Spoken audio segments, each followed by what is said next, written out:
Hello, welcome guys. Welcome to another session on TestNG, and in this session we will look at TestNG's another feature, dependency.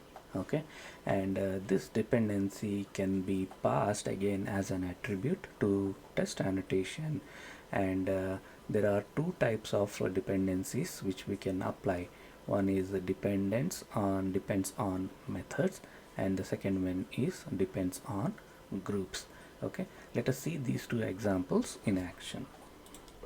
Right, so this is our previous place online order test class, and in this class we will apply the dependencies.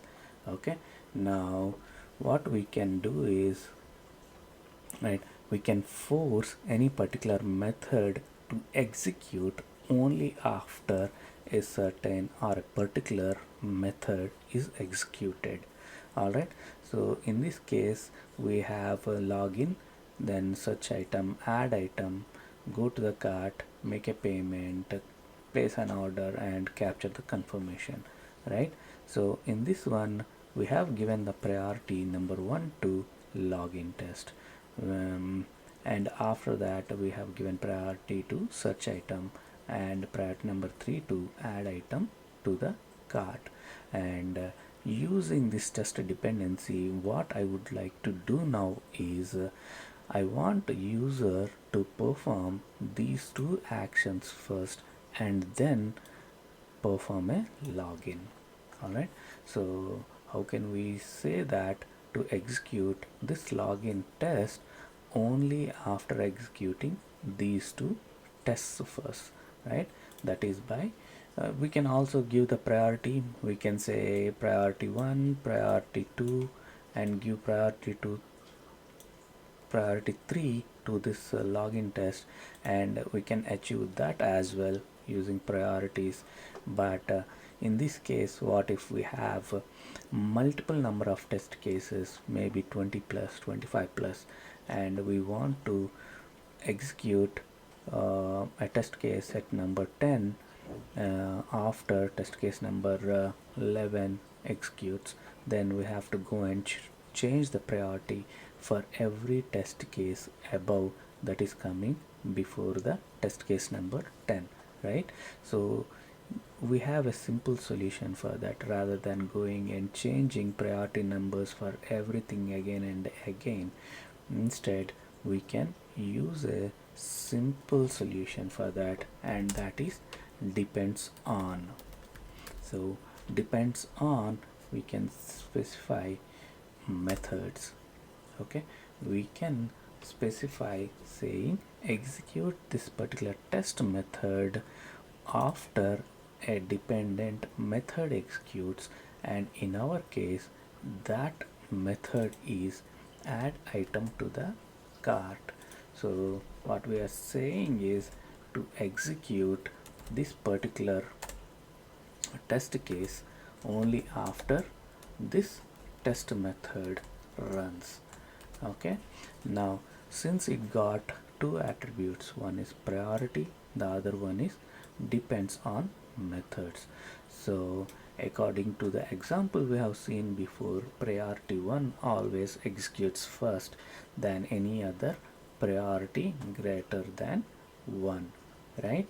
But in this case, since we have depends on methods also defined as an attribute for the same test annotation, here depends on methods takes the priority over priority. All right, that could be confusing. So depends on method is given higher priority or considered first when we have given priority as well, right? So priority attribute is ignored whenever we give depends on methods attribute. Okay, so now let us run this and see the console output. Right, if you look at the console output that got printed, searching for an item comes first, then followed by adding item to the cart, then only we are seeing perform user login message getting printed. So that means, so priority 2 priority 3 executed first, then test case login test executed after those two ran, right? And in this case, whatever the priority we have given here has been ignored and given importance to this depends on methods. And let us see an example of depends on groups as well.